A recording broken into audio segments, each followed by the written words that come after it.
Las historias que vas a escuchar ahora son impactantes casos de personas que desaparecieron y cuyas familias y amigos perdieron la esperanza de volver a verlas o saber qué les sucedió. Sin embargo, años después, estas personas regresaron por alguna razón. Pero antes de empezar, no olvides darle like al video. Stephen Kubacki era un estudiante de la Universidad Hoped, una pequeña institución privada cristiana cerca del extremo sureste del lago Michigan. En febrero de 1978, Stephen salió en un emocionante paseo de varias horas para practicar esquí de fondo. Sin embargo, ese día no regresó a casa. Cuando su familia se dio cuenta de que no había vuelto al día siguiente, inmediatamente lo reportaron como desaparecido. Se inició una intensa búsqueda y se encontraron sus equipos de esquí en la orilla del lago Michigan, junto con unas huellas que se dirigían hacia el lago. Lamentablemente, allí se perdió el rastro. Posteriormente, durante la búsqueda aérea se confirmó que las huellas de Steven se detuvieron en el borde del río congelado. No había evidencia de que el hielo se hubiera roto ni señales de lo que pudo haber sucedido a Steven. Más tarde ese mismo día, su mochila fue encontrada cerca del área donde se vieron sus equipos de esquí. Parecía como si Steven se hubiera desvanecido en el área. Después de un tiempo, la búsqueda fue abandonada. Luego, 15 meses después, en mayo de 1979, Steven apareció en la puerta de la casa de su padre. Fue una sorpresa para su familia, ya que creían que había estado desaparecido durante 15 meses. Steven tenía muy pocos recuerdos de dónde había estado. Contó que de repente se despertó en Pittsford, Massachusetts, a 1126 kilómetros de donde desapareció.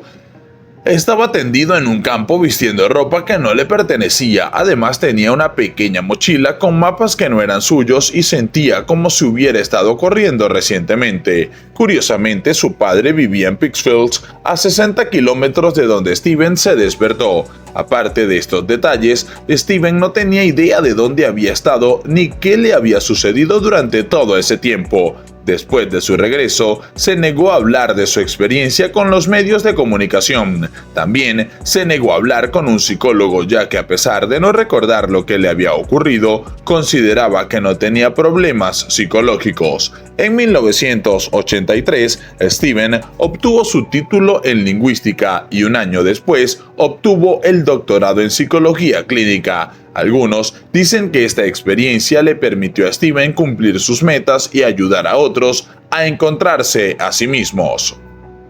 Número 2. Tanya Kach creció en Elizabeth, Pensilvania, viviendo con su padre y madrastra. En 1996, cuando tenía 14 años y asistía a la escuela primaria Cornell, entabló amistad con un guardia de seguridad llamado Thomas House. House comenzó a sacarla de clase para hablar con ella y a medida que su relación crecía le convenció de que se fuera de su casa para vivir con él. El 10 de febrero de 1996, Tanya empacó sus pertenencias y se fue de su casa. Sus padres pensaron que simplemente había huido, ya que lo había hecho en el pasado, por lo que no la reportaron como desaparecida hasta una semana después. Debido a su historial de escapar de casa, la policía dejó de buscarla después de unos días. 10 años después, en 2006, una mujer de 24 años llamada Nikki Allen entró en una tienda de comestibles y le reveló al gerente que su verdadero nombre era Tanya Kach.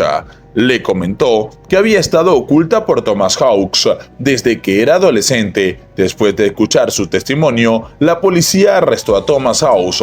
Tras escapar y regresar a casa, Tanya escribió un libro sobre su experiencia titulado Memoir of a Milk Carton Kid, de Tanya Nicole Kach History, Memorias de una niña en el cartón de leche, la historia de Tanya Nicole Kach.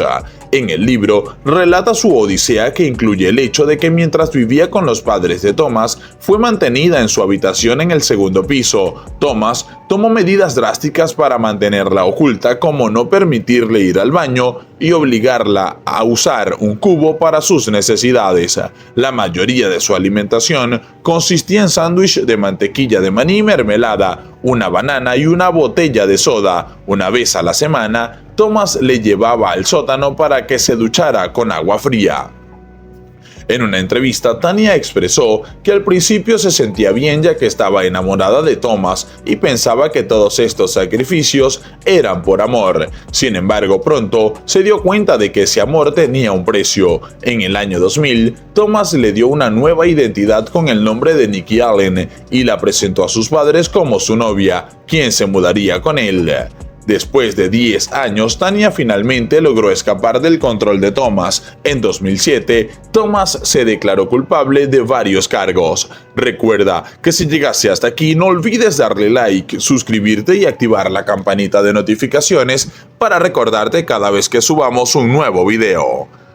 Número 3. Durante los años 1900, el Dr. William Horatio Baddux Bakes era un respetado oftalmólogo de Nueva York. En agosto de 1902, dejó una nota a su esposa diciendo que lo habían llamado para realizar cirugías importantes y que estaba emocionado por los ingresos que esto traería a la familia. También mencionó que tenía prisa y que le escribiría más tarde. La nota parecía extraña ya que William ya era un hombre adinerado y su entusiasmo por ganar más dinero era inusual. Lo inquietante fue que William nunca regresó a casa ni cumplió su promesa de escribir. Su esposa comenzó a buscarlo de inmediato. Debido a que William era masón, su esposa recurrió a la sociedad masónica para obtener ayuda en su búsqueda. Se difundió su fotografía en todo el mundo y pronto su esposa recibió información de que William estaba trabajando como asistente médico en el hospital Charing Cross en Londres,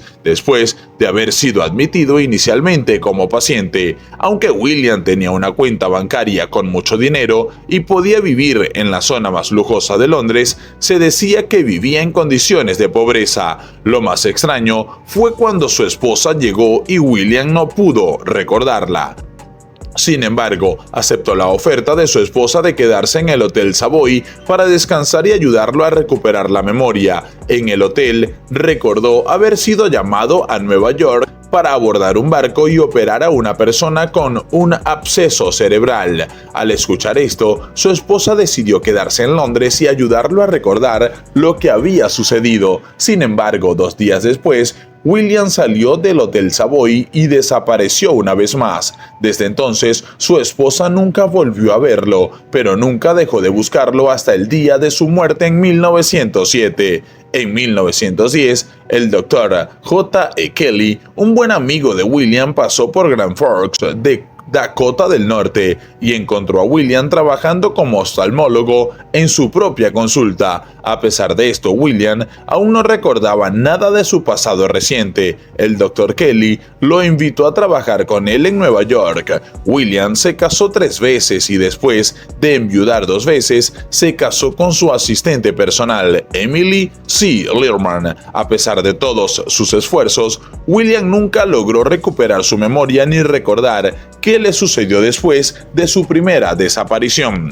Cuéntanos tu opinión en los comentarios. Te recuerdo que si el video te ha gustado, dale like, suscríbete y no te olvides darle a la campanita para que no te pierdas videos como este. Hasta la próxima entrega.